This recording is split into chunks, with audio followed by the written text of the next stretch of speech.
The shooting happened shortly before 1 o'clock in the town centre, which was crowded with shoppers at the time. The policemen had parked their patrol car at Marcus Square, in the middle of the pedestrian zone. The RUC say 3 gunmen who were dressed in white coats to appear like shopkeepers approached from a nearby street.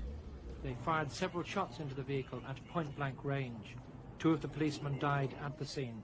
The third was taken to Daisy Hill Hospital in Newry, but died soon afterwards.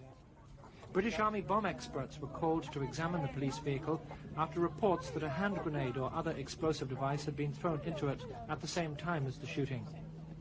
A shop worker who was passing by at the time described what happened. We were just about to go past it, and the police car was sitting with the doors open. Well, 2 men came down and they were dressed sort of, the butcher's clothes and hat on, and they just pointed guns in the car and started shooting.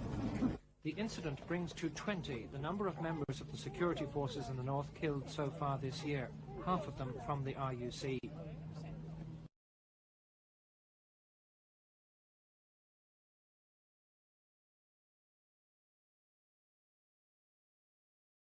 "19-year-old Karl Blackbourne was described as a giver, not a taker, by Church of Ireland minister the Reverend Hubert Gough.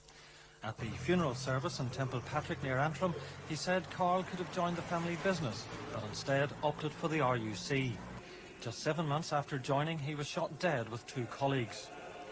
The minister's message was relayed by tannoy to the hundreds who stood solemnly outside the packed church.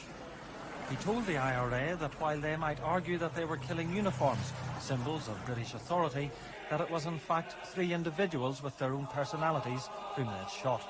In another sphere, he was Irish. You shot one of your own brothers.